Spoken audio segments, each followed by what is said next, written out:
আনন্দভূমি আনন্দ লীলাস্থলী আমার ধাম বৃন্দাবন, সেই বৃন্দাবন চন্দ্রগা বহুত লীলাদি করেছে। চার ভাবের রস আস্বাদন দিয়ে আনন্দ দিয়েছেন বাৎসল্য লীলা 1 থেকে 6 বছর, 6 থেকে 9 বছর কন্যা প্রবণ্ড লীলা, 9 থেকে 11 বছর 6 মাস 12 বছর কি লীলা কৈশোর লীলা।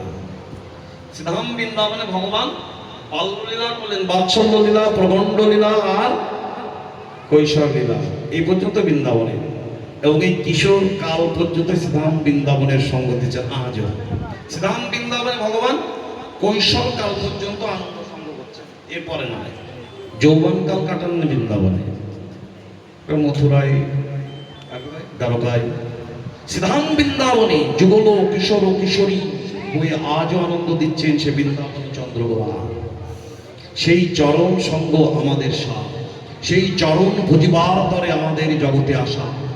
এ সুদুর্লভ মানব জন্ম পাওয়ার একমাত্র কারণ, যতদিন আছি যতদিন থাকবো, একমাত্র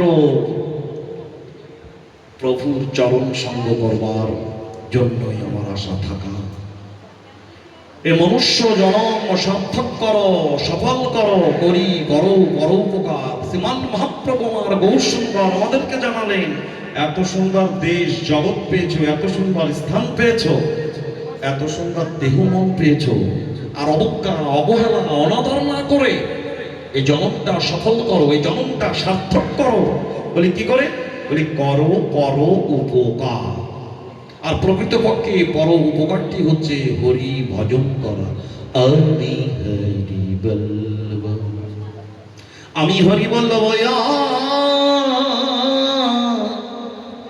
হরি বল্লভ,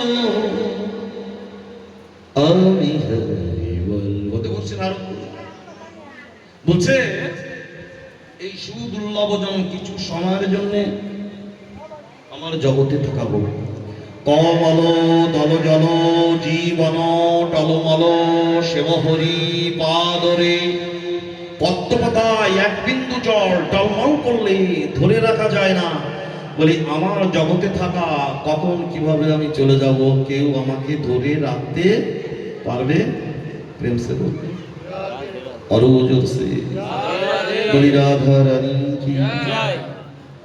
বলছে যতটুকু সময় থাকবো এইটুকু সময় ভগবান বললেন অনাদর অবজ্ঞা না করে যে উদ্দেশ্যে জগতে আসা, তোমার আসার উদ্দেশ্যটা যেটা, উদ্দেশ্য কি? হরি ভজন করবা।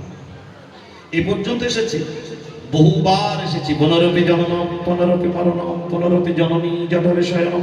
বারবার এসেছি, গিয়েছি, ঘুরেছি, খেয়েছি, সংসার কর্ম করেছি, শুধু আসা যাওয়াই হয়েছে। বলি কেন? ওই জন্মে পশু পক্ষী উদ্ভিদ কীটের জন্মে সব হয়, হরি ভজন হয় না। এবার জীবের শ্রেষ্ঠ জন্ম দিয়ে, সুন্দর জন্ম দিয়ে, মনুষ্য জন্ম দিয়ে আমায় পাঠিয়েছি একমাত্র কারণ আমি হরি ভজন করব। কারণ নর তনু হয় ভজনের মন।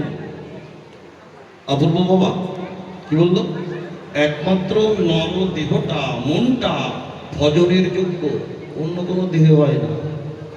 সব হয়, খাওয়া দাওয়া, সংসার, ধর্ম, কিন্তু একমাত্র এই দেহটা, এই দেহটাই যদি হরি ভজনে না লাগিল এ জন্ম বিফলে গোহাইন। মহাপ্রভু বললেন জন্ম সফল করো, সার্থক করো, করি করো পরোপকার। আর সে প্রকৃতপক্ষে পরোপকারটি হচ্ছে নিত্য হরি ভজন। আচ্ছা, ভজনের তো অনেক দিক, ভজনের অনেক দিক, অনেক নিয়ম, অনেক আইন, অনেক কিছু। সেবা, পূজা, অর্জন, বন্ধন, গুণ কীর্তন, বেদাধ্যান, শাস্ত্রাধ্যান ইত্যাদি ইত্যাদি। কিন্তু আরো করুণা করলেন, করুণার অবতীর্ণ হয়ে করুণার বিগ্রহ আমার প্রেমের মূর্তি আমাকে, আমার মতন অধমজনকে করুণা করলেন, কৃপা করলেন। অত শত যদি না পারো, সহজ সরল চরম পরম উপায় স্বরূপ কলিযুগের কলিজীবকে সিদ্ধান্ত দিলেন যে সহজ পথ ভগবান চরণধাম লাভ করবার এবং এই জনম সফল সার্থক করবার সহজ উপায় আছে। কিছু যদি অন্তত না করতে পারো, এরকম সাধু সঙ্গ করে, ভক্ত সঙ্গ করে, বৈষ্ণব সঙ্গ করে, ভক্ত মুখে হরি কথা, হরি নামামৃত রস কীর্তন যদি আস্বাদন করতে তৈরি করে, ভক্ত স্থান তৈরি করে, ভক্ত মুখে হরি কথা। সর্বসার বেদান্ত সারংহি ভগবতী বিশ্বতি। সর্ববেদ বেদান্তের উপনিষদের সার বস্তু শ্রীমদ্ ভাগবতম, সাক্ষাৎ ভগবান এবার ভাগবত রূপে প্রবিষ্ট হয়েছে, কথা রূপে। নিগমা কল্পতরুর গলিতং ফলম, নিগমাগম বেদ বেদান্তের অপূর্ব নির্যাস, নিগূঢ় রস, প্রেম ভক্তি রস শ্রীমদ্ ভাগবতম। নিগম কল্পতরুর গলিতং ফলম শুভমুখদ্রবম্বিত সংযুতম পিবতম ভগবতম রসমালা।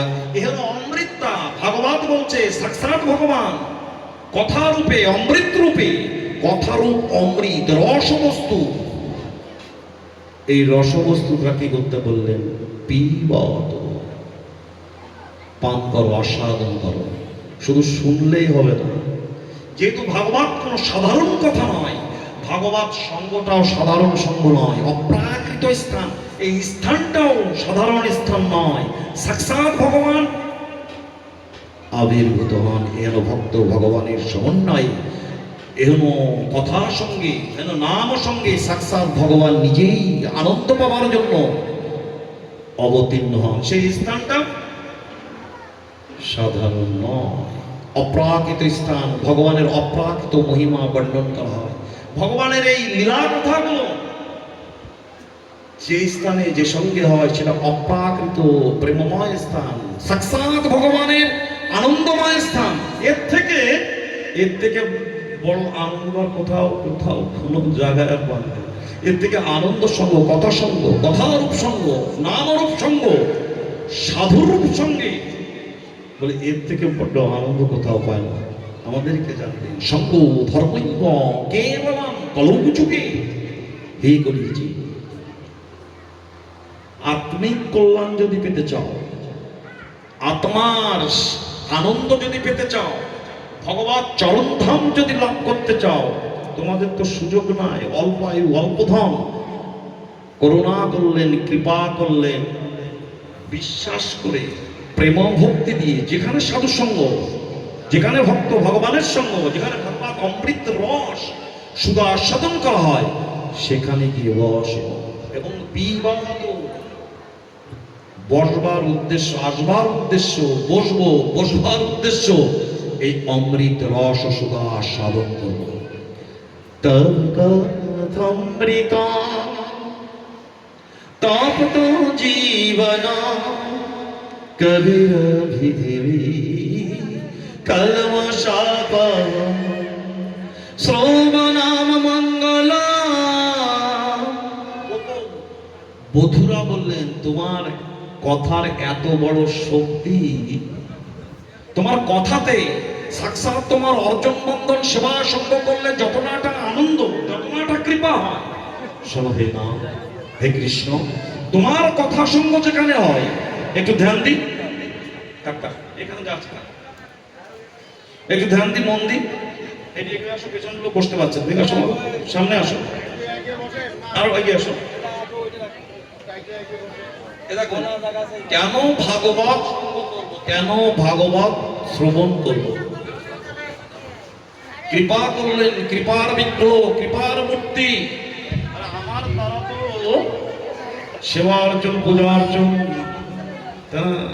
ব্রতাদি রক্ষা হচ্ছে না কৃপা লাভের জন্য। বলি কি করলেন? করুণা করলেন। এরকম স্থান তৈরি করো নিজ গৃহে বা কোথাও কোনো জায়গায়, মঠমন্দির আশ্রমে যদি এরকম ভাগবত অমৃত রস আস্বাদন করা হয়, সেখানে গিয়ে বসো। বসবার উদ্দেশ্য সাক্ষাৎ কথারূপ, যদি ভাগবত যদি কথারূপে ভগবান বিরাজ করেন, আমি সেখানে ধ্যান দেব, মন দেব। মনোভি তনু পান মনোভি তনু। সেখানে গিয়ে কেউ কি করবো? আজকে এখানে বক্তারা আয়োজন করেছেন পিতৃবার্ষিকী, স্মৃতিস্মরণ বার্ষিকী উপলক্ষে ভগবান ভক্তের সেবা সঙ্গে। ও কি ভাগ্য আমার সুযোগ হয়েছে, আমার গৃহে করতে তো পারছে না কোনো কারণে, একটু সুযোগ যখন এসেছে এই সুযোগটা হাত ছাড়া করবো না।